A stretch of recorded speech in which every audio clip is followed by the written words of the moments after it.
Meet your new bottom sixers, featuring Sean Kuraly, Tanner Jeannot, and Eyssimont. It's no secret that if there's one thing GM Don Sweeney loves to do in the offseason, it is to sign some good old-fashioned grit.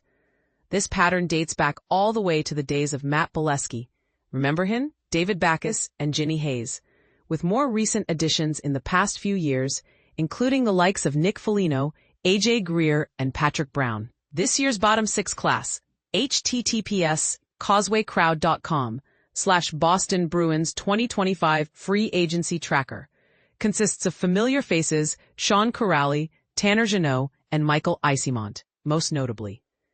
With an offseason that was defined by the Bruins' notable amount of cap space following significant trades this past deadline, the question looms of what exactly we can expect from these somewhat controversial acquisitions that took up a large portion of such spending money. Sean Kuraly, number 52, Bruins fans got their first taste of Kuraly in 2017, where he most famously scored the game-winning overtime goal in Game 5 against the Ottawa Senators during the first round of that year's playoffs. From there, Kuraly developed his identity as the heart of the fourth line for the next few seasons, including centering Noel Acciari and Joakim Nordstrom during the 2019 Stanley Cup Finals run, who saw their fair share of clutch moments throughout the playoffs.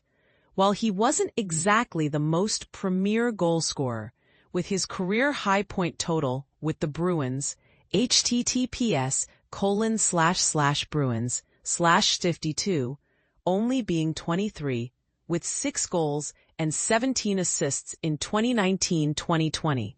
He always seemed to show up in the big moments. Kuraly would leave the Bruins in free agency in the 2021 offseason, opting to sign with the Columbus Blue Jackets in a 4-year deal, where he would see a solid rise in offensive production upon his arrival, posting 30 points in 77 games, including double-digit goal totals. However, the next few years would be marred by injury, only playing in 71 and 62 games respectively in the following 2 seasons, with offensive production evidently declining as a result. Thankfully, this past season, Kuraly was able to play through the full campaign, suiting up for all 82 games. However, the offensive production still fell back to earth, as he was only able to post 17 points. Don Sweeney saw fit to bring Kuraly back into the fray, hoping to recapture that same fourth-line spark plug that the team desperately needs back from the days of 2019. Kuraly, now 32, may not bring that similar offensive production that he saw in his initial season with Columbus.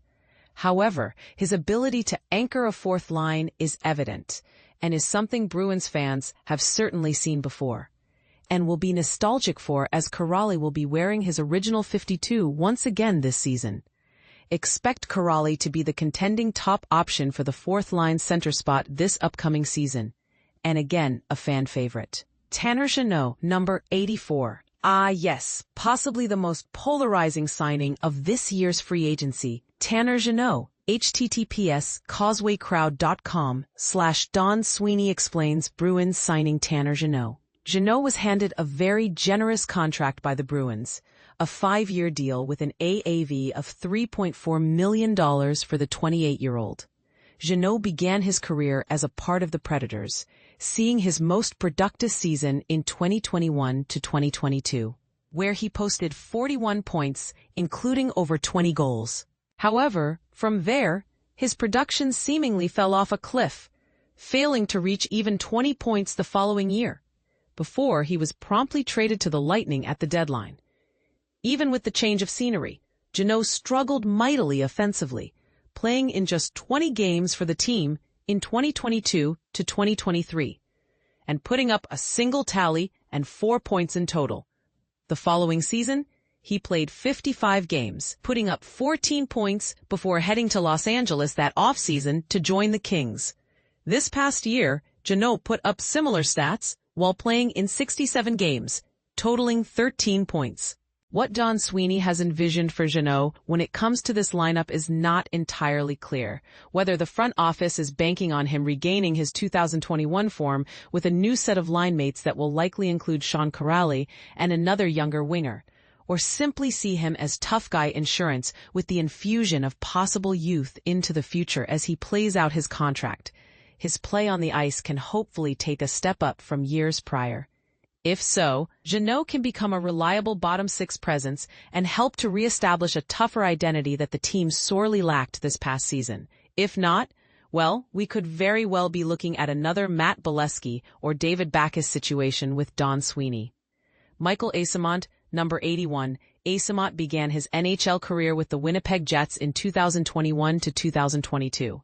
However, he would only play 20 total games for the team before getting traded to the San Jose Sharks the following year, where he'd play another 20 games, putting up 8 points. His best career years have come with the Lightning, putting up a career high of 25 points in 81 games in 2023 to 2024. Eyssimont has recently shown an ability to be a full-time NHLer, playing nearly full seasons the past 2 years between the Lightning and Kraken, as a reliable depth piece on the bottom six. He should see a similar role in Boston, with an apparent logjam in the lineup with budding young players such as Fraser Minton, Matthew Poitras, and Fabian Lysell all challenging for spots this training camp and hoping to break out.